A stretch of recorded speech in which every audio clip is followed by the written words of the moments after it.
I will start with Professor Matsubara. Of course, I understand that there was no bureaucracy at local level, and there was something which is similar to a land register system, or how the boundaries of the property were evidenced in a way. And also a very short question to Professor Televantos. If I understood correctly, you have this issue with creditor protection, and I see that that is legitimate.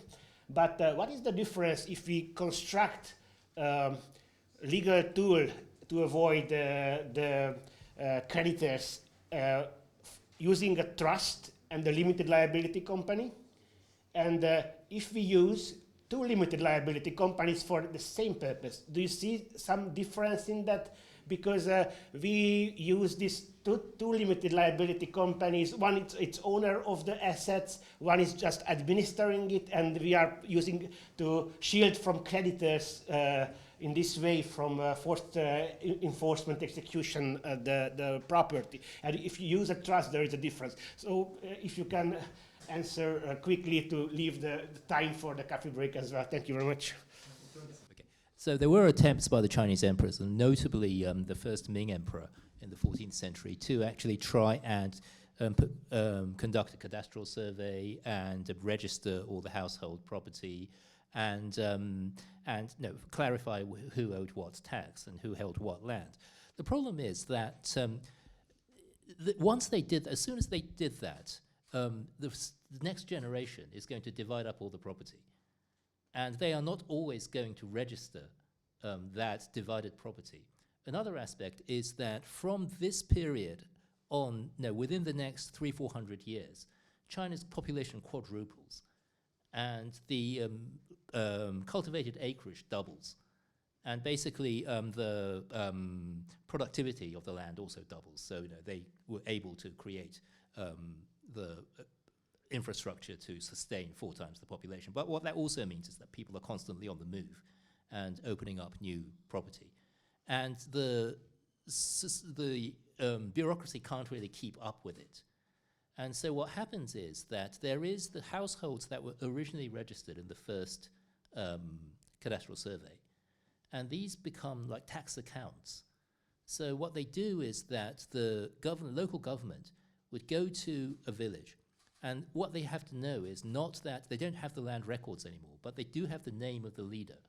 So they go to the leader who's named in one of their records and say that you pay up this much tax. And he would go around his family and collect the tax. So the connections between the government and the land is indirect through the village.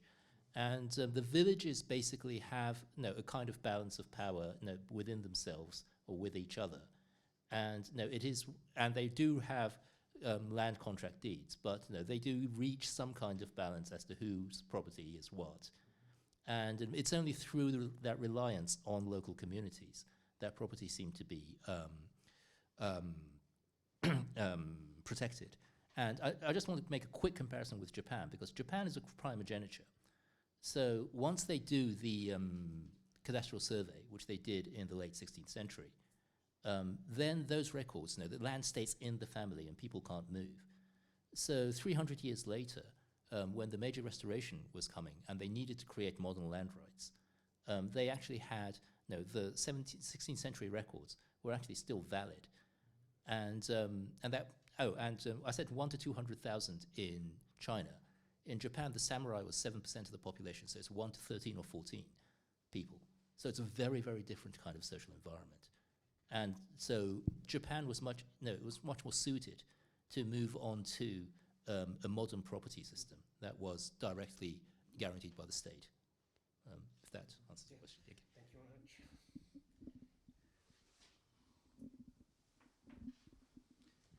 much. Very briefly, so as not to keep people from coffee. If you have a chain of it's a very good question, and you can, of course, use a chain of companies to frustrate creditors and the tax ban or money laundering authorities.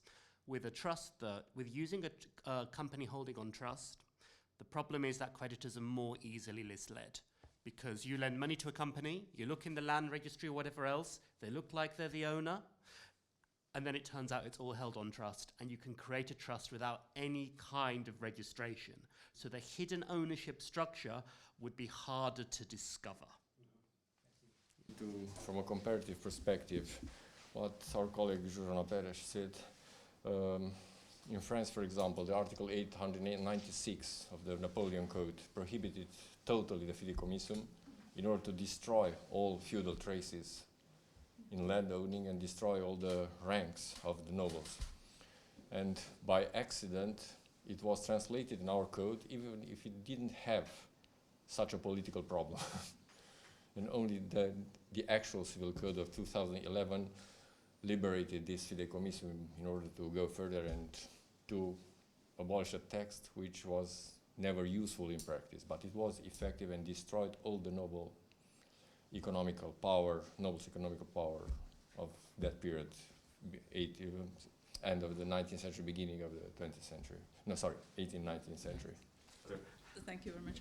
I was also thinking during your presentation that we had something similar in the 30s for the smallholders. In 1936, we started to modernize the fideicommission system somehow, and this meant that some landed property belonging to fideicommission, the bigger ones, they were expropriated by the state, and they were distributed among the peasants because they needed land. And the creation of new fideicommission was prohibited, except for the possibility of the smallholders, because there was so-called it was fideicommission, but fideicommission small property fideicommission was called in 1936, and it was usually allowed for those people who were living from agriculture as a life commitment, and if they had property, they could establish the right of the firstborn in form of a fideicommission in 1936. So it was allowed only for them, and it's somehow in parallel with your reforms that the right of the firstborn is allowed to be put in testamentary succession. My question goes to Susanna Perez. The question has two aspects. The first is, you mentioned the different types of fideicommission, the firstborn, the eldest, and so on. You mentioned them quite equally. Was there a special type which was normally used, or what they all used, for example, with the same share of the total numbers? And the second aspect is what happened with the former fideicommissions, if this is the right plural, I don't know, fideicomissi, after the end of the communist period. What do the families who had fideicomissions in earlier times, what do they do now? Okay. Thank you very much for the questions. First, in practice, so there was no differentiation according to the law between the firstborn, the elder, and the older-born son, the maiornatus in the family. But in practice, usually, I have seen a lot of documents where the founder was establishing fideicommission, and the majority was about the right of the firstborn. So this was the solution usually they used, based on the Austrian examples, because I also read some documents in the Saalbücher in the Vienna archives, and usually it was used the right of the firstborn, as the line of inheritance was the firstborn instituted. But in Hungarian practice, there was one family, the Zichy family, who said that, okay, now we are going to differ, and we are going to establish the senior as the fideicommission possessor in practice. This resulted in a very long legal case in front of the court, because they couldn't decide within the family who is the oldest member who should be in possession.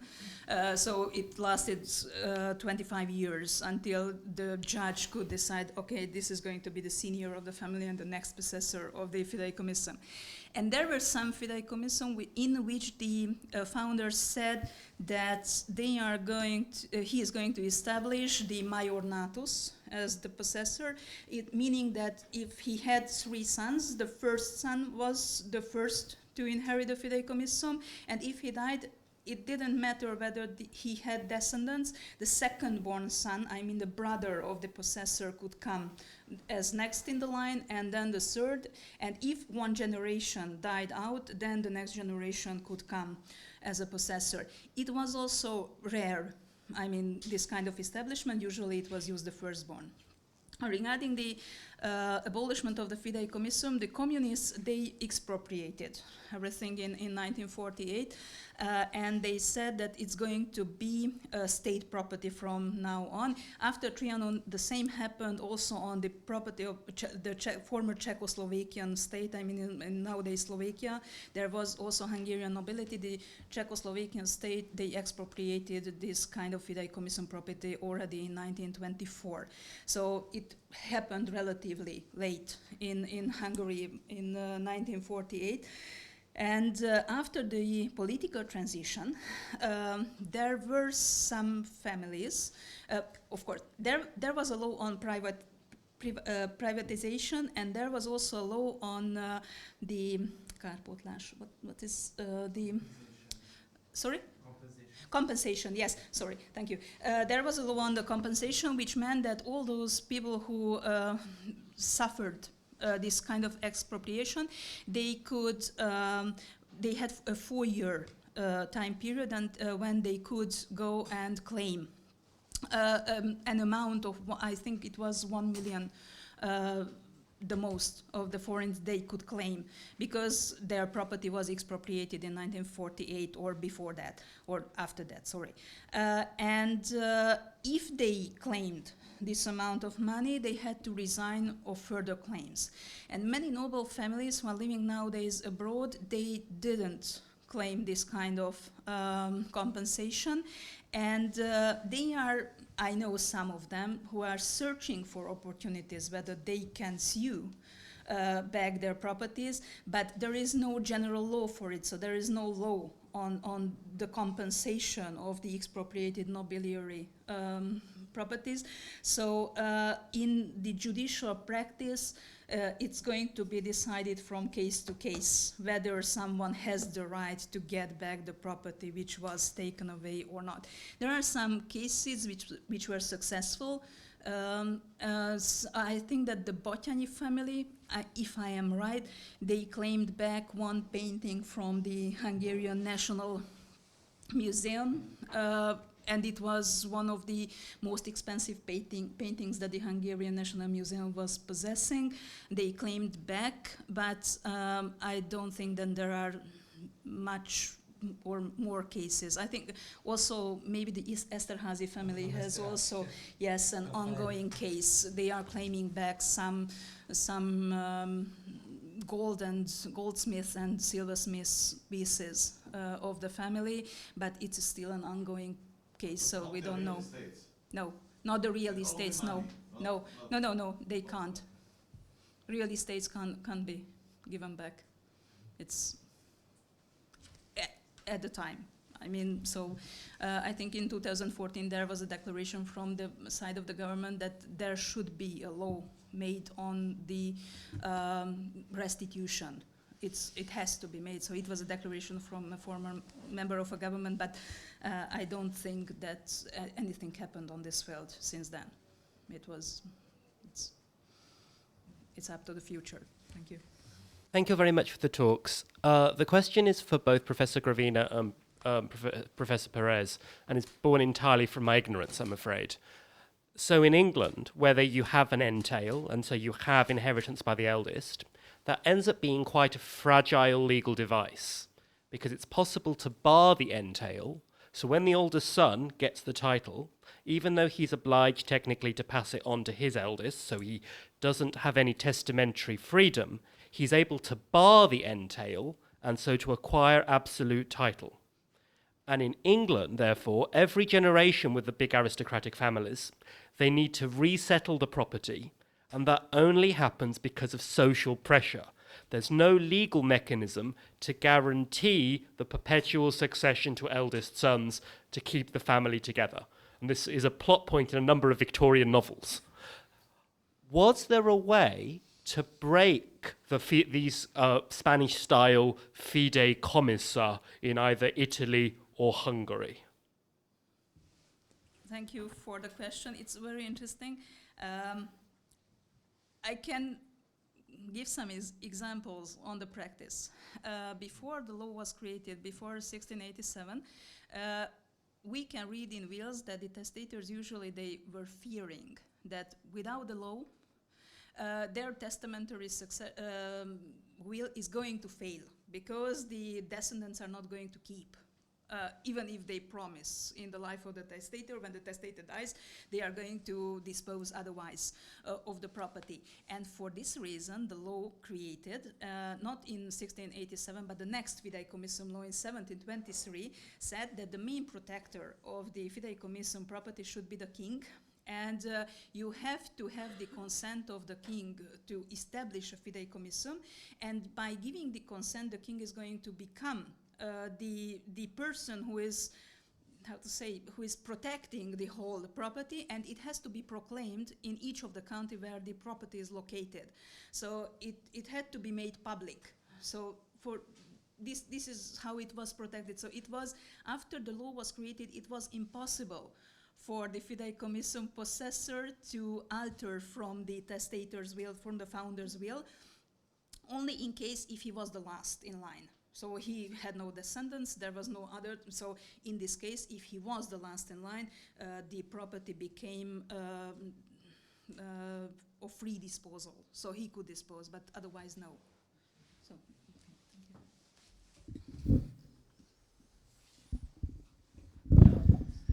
Thanks, Andreas, for the answer.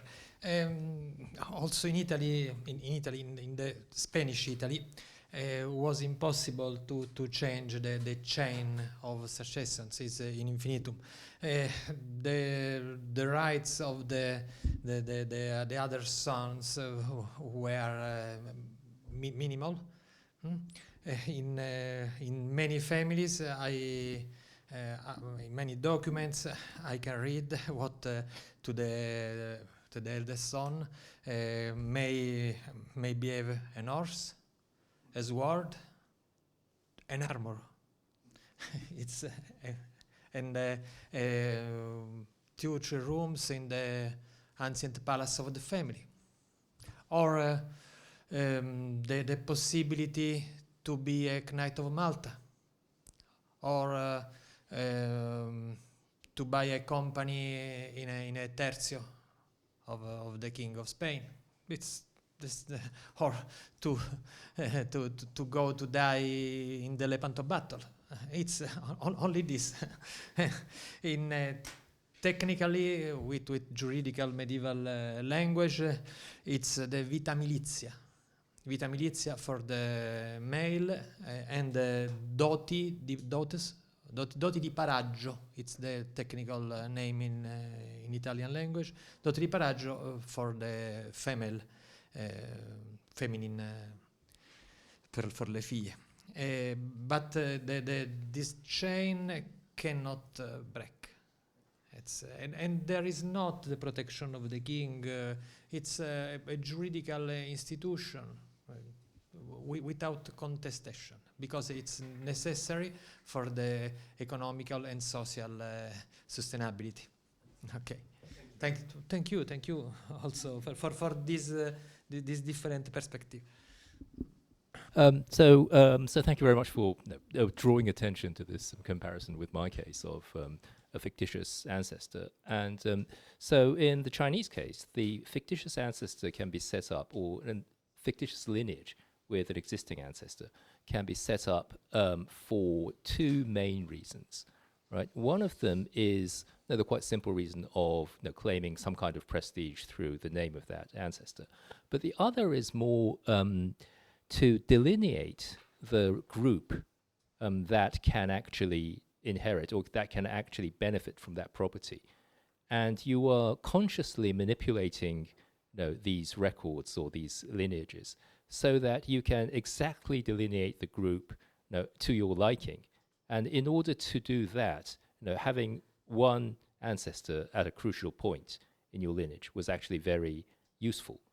So my question is that in your cases, I mean, what are the strategies? What are the what is the thinking behind setting up these fictitious ancestors? Thank you very much for the question. It can be detected from the 17th century on that also the Hungarian nobility somehow wanted to create the perpetuity. The perpetuity of the family. So they were inventing some fictitious ancestor from whom their family was derived from. So they created also family trees. Some of the family trees, they are deriving from Adam, the first man. So the Esterházy family depicted, and Adam, then Charlemagne, and then all the kings of the European Christian kingdoms, and then at the top of the tree there was the Paulus Esterházy, the Palatine of Hungary, who was descended. So they sometimes invented this kind of non-existent ancestors because somehow they wanted to present that their family is an ancient family. Of course it wasn't. So they, in their houses, they had to admit that it's a newcomer family, but it was for the king's donation, so they put into a donation deed that their family is derived from the 12th century, 13th century. So this was the creation of the family fame as a reason. And the other thing is also that they were also counting who are the members from the descendant who can have anything to say with the property, of course, because they didn't want to allow all the people, from the family who are bearing the same name. So they were somehow creating lines and narrowing down those who could have anything to do with the family property. So usually they excluded the very far members of the family, and they somehow created an ancestor which was common, and all those people who said that they are derived from that common ancestor has the right to inherit the property. But this shouldn't be the whole country. It looks good on a family tree, but it doesn't look good in the practice if you are distributing among all the people just living around you.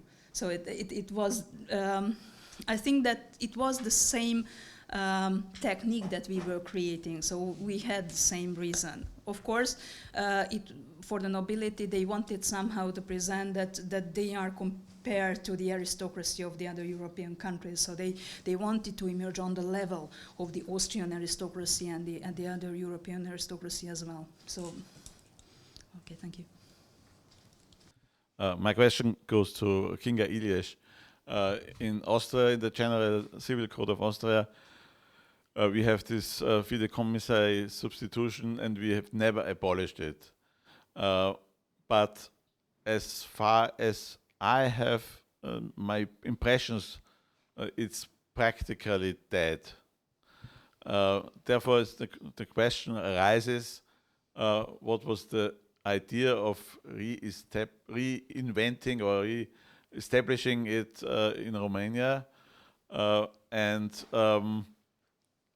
has there been any research made, legal factual research, that this would be needed, or has this something to do with the fact that it's estimated the first generation after the change of 1989 coming to the end of its career. So the founders of the first years after the end of the Ceausescu regime, perhaps they needed something for their peace, for the internal peace. Has this to do with it, or was there research or whatever? Thank you.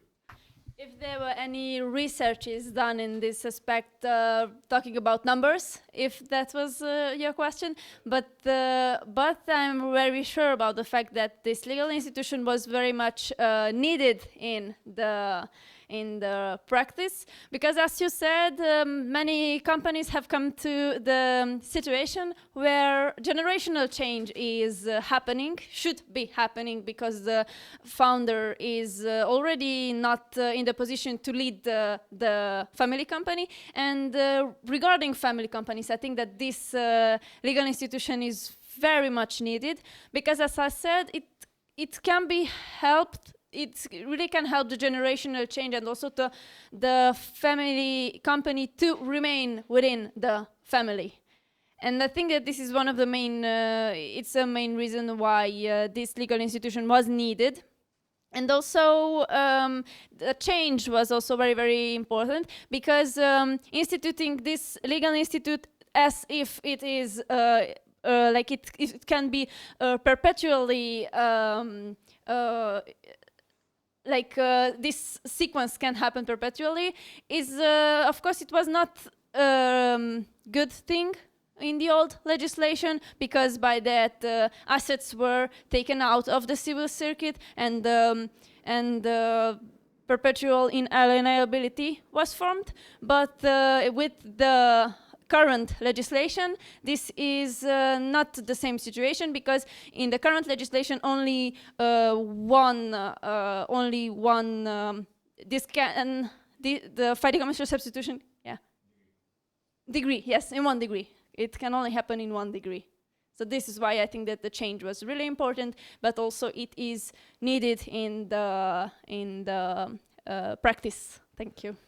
Kinga gave a very nice presentation, but she's too young to answer your question. I'm the author of the text with a colleague from Bucharest. I work with the Ministry of Justice between 2002-2003 and from 2006 to 2011.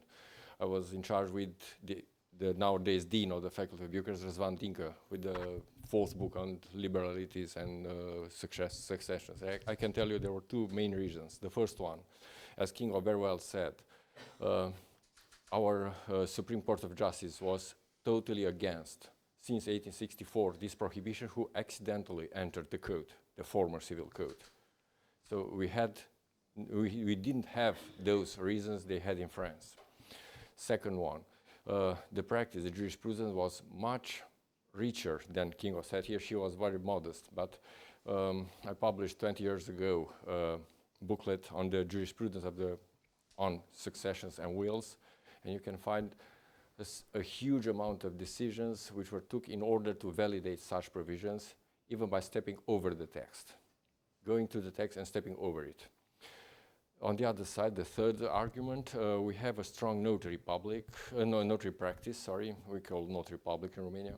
We have notary practice which allows transactions inside the family. For example, I'm the father-in-law, I don't like my daughter-in-law. Therefore, I want to leave something to my nephews, but I want to evitate the one I don't like. So I take this mechanism in order to use it. And there are some other family arrangements which can be used. And the final influence was due to the Article 893 of the French Civil Code, where they allowed the substitution, as Kinga said, not in 1, in 2 degrees. But our decision was to be more prudent, to leave it only 1 degree. If they want more, they have to do more.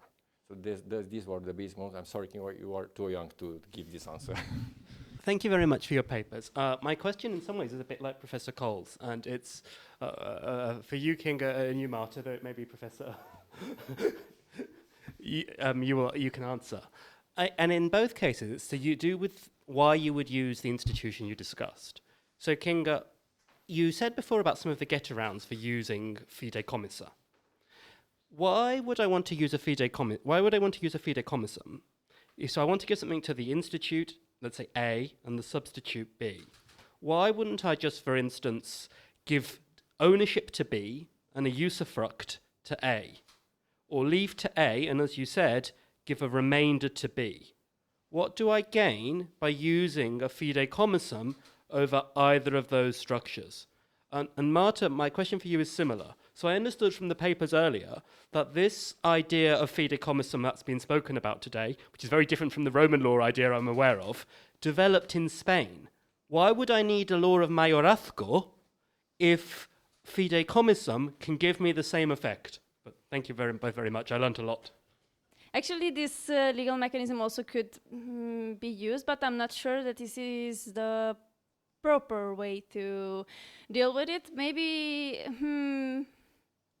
I'm not sure. This is a more clear legal mechanism to you know, the property doesn't goes into the asset of the institute only, goes to the substitute, but the institute only has the usage of the property. Maybe Professor Bob can help me out a little bit. Okay. This mechanism in you are designing to reach, for example, you have the shares of a company, and you are designing in the present moment that the shares get to your grandchildren, who is not in this moment, for example, is not yet conceived, for example.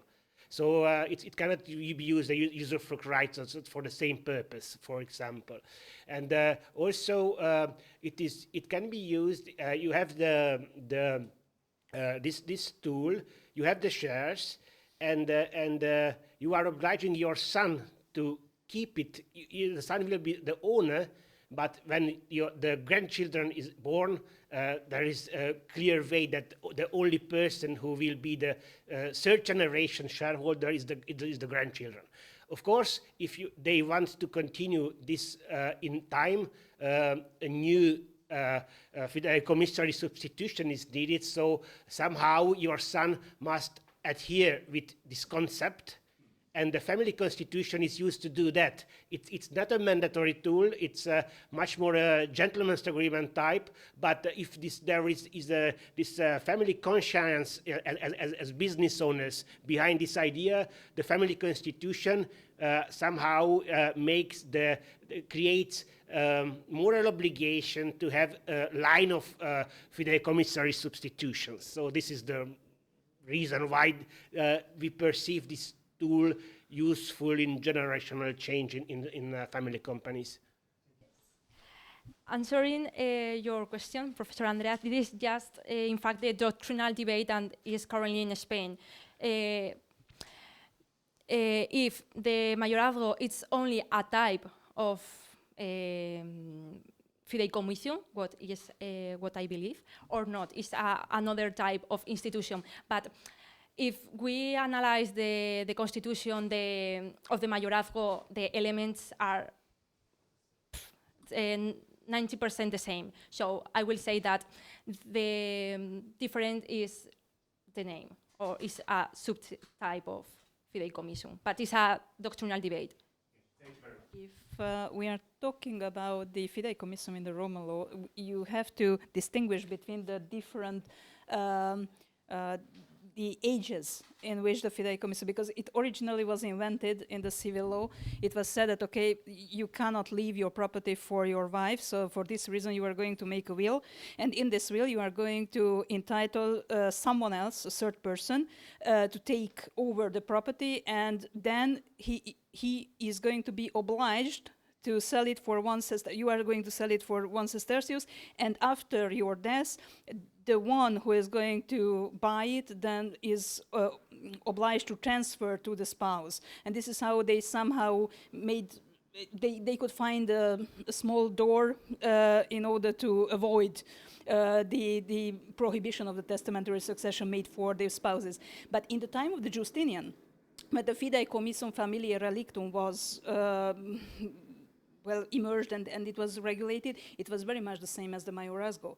But the aim was different. In case of the mayorazgo, I have read that the main purpose was also the donaciones enriqueñas that existed, to keep the donation within the family and to avoid the inheritance of the king. I mean, the king to inherit back, and this was the reason. So in the Roman law, you can't speak about this kind of restrictions. Oh, sorry, thank you very much. Yes.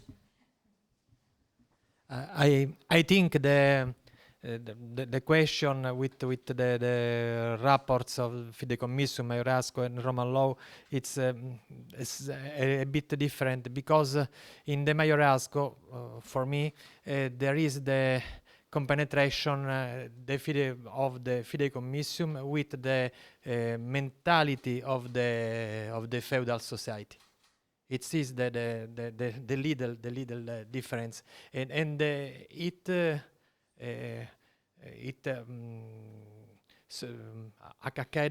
succeeded in Spain. in a moment in which there is a lot in this moment of at the beginning of the modern age and in the 15th century, the Spain is the engine of feudal innovation. From the Spanish word came the use, for example, in Italy, the use of the lex salica. No, okay. Lex salica is this exclusion of feminine and only masculine primogeniture. It's this, and a notation for the colleague. Il fidecommissum de residuo for you. From which heritage the Romanian code take the fidecommissum de residuo? We have in Italy. For example, is this the no for lei? Sì. Well, we take from the French. From the, my in French code, the fidecommissum there is not. It's the problem. I think perhaps jurisprudence. Interpretation by Yes, but there is a line with the Italian experience? Because jurisprudence, there is a great compenetration. French-Italian doctrine is the same. I was very interested in the Romanian case, and especially the modern iteration of it. And so I come from a society where hostile takeovers of companies is very much disliked. And so because you were talking about the modern iteration is useful to protect family companies.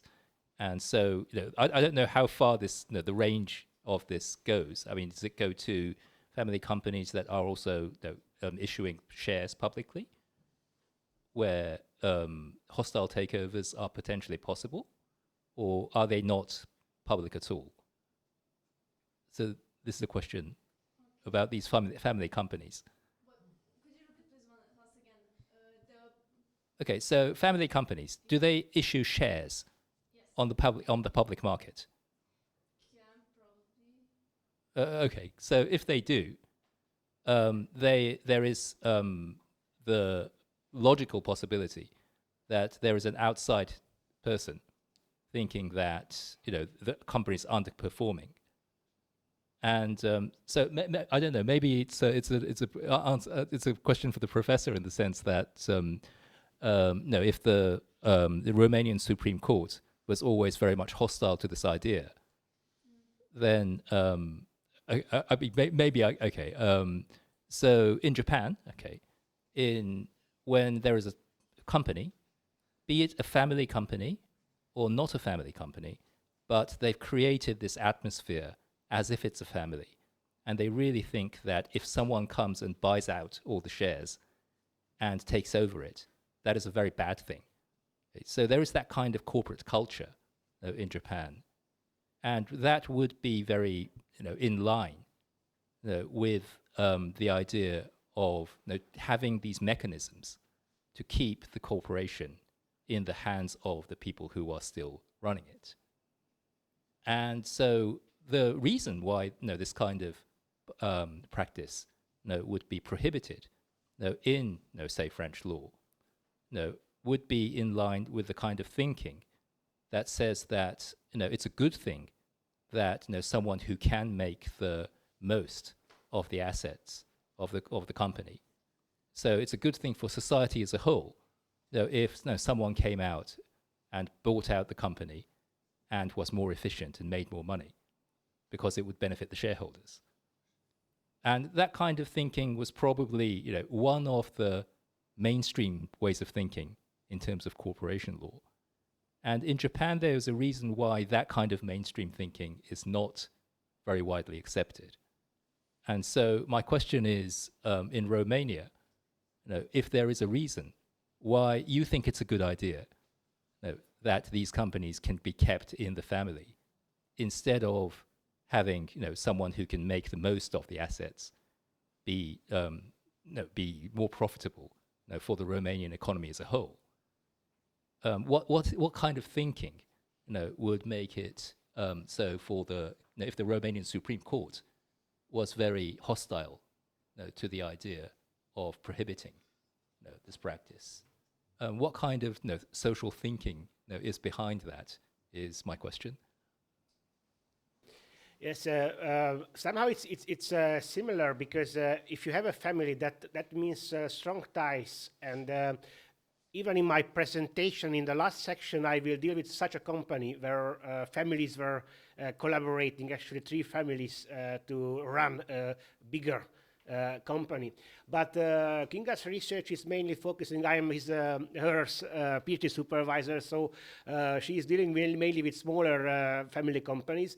But this issue that you have a hostile takeover, for example, and that could lead to a better functioning of the company in an economic way, is somehow limited by this issue that if it's family, a company can be seen as family property, and there is a right to dispose and decide on the face of the company, and efficiency is just one of the values, and family is another value, and if there is a conflict, actually the owners who controls that company, the family can decide that, okay, we will opt for a lower economic efficiency, but this is beneficial for the family. So this is a conflicting ideas behind this issue, but especially at the small and medium level companies, this is for sure the main approach in Romania, where also family ties from this perspective are very important. I can say my colleague just said it's the answer for nowadays, but for the rest, nobody can give you an answer, because you are looking at things from a totally different perspective than our Supreme Court did before, let's say, 1990, 1995. Nobody thought in these terms. That's the Japanese way of seeing things. So corporation, hostile takeover in the 30s, in the 40s, nobody thought about these things. So the only problem was, I want to validate the freedom of disposing of my fortune. Why create an impeachment? That was the only thing. Nobody thought of those encumbrances, or so you can't answer the question because you put it from a different perspective than the perspective of a largely agricultural society of 100 years ago. Family companies are not traded in the stock market. Okay. Oh, yeah. I will contradict you in my presentation. Okay. So thank you. I mean, I'm not sure if this really qualifies as a question. I mean, it was just such a fascinating story that could you tell us what happened after nationalization? Did it have success as a state-owned enterprise and was reprivatized later, or what was the trajectory? Use your patience. Yes, it was nationalized and also developed during the Soviet-style dictatorship. So it kept its importance, but as a state-owned enterprise, that meant that this company, not company anymore, it's an administrative unit for economic purposes, actually functioned in the hierarchical subordination of the Ministry for Light Industry. And this ministry controlled everything in the context of the planned economy. After the collapse of communism, unfortunately, for the land it owned, it was privatized, but not to be, kept as a functional unit, but mainly for its land. So those who bought the company actually sold the most important real estates of the company, because those locations became very, very, very high level priced. and the company itself went twice bankrupt. Once the country level local government tried to save, because it's a very honorable and long-standing company, tried to save the company, but actually this year the second bankruptcy put an end to this story. This company doesn't exist in no form anymore. But it survived till this year actually. This is the moment when the the legal person which can be related to all these forms of the company was finally deleted from the trade register. I have two questions. One goes to Emmett Verish. Again, so if you don't want to sit down, could you say a few words about the arguable situation? Where do you have this contact? Did you find it on the public market in some? Or is there a family archive or whatever? And the second question, if I make at this moment, goes to Sophia. Concerning the different forms of transfer agreements you mentioned, is there any kind of statistics how often the different forms occur and how often it occurs in relation to inheritance law? How often is the transfer agreement preferred against the chance to have the normal inheritance law? Especially, are there statistics or is there research about legal factual details? I will answer very short. This is a very fortunate situation that the company archives went to the state archives, at least in theory, because it never moved. There is a small building which belonged to this factory and still has the archives. It's a official unit of the Romanian state archives, but it is in a former building of the company. There is an old lady who sits there over a total mess of papers, and if you are a researcher, you can access those documents.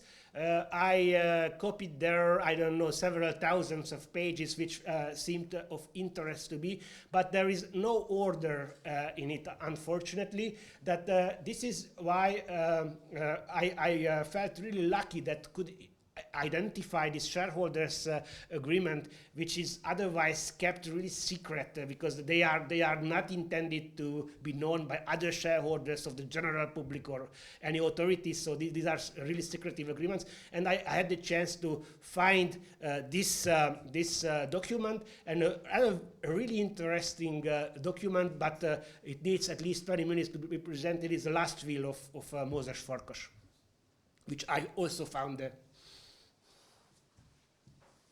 So thank you very much for the question. It's an interesting question because this farm transfer contract and the act which regulates this contract came into force in 2023, and the government said that we will have some subsidies to this contract. It means that the transferor and the transferee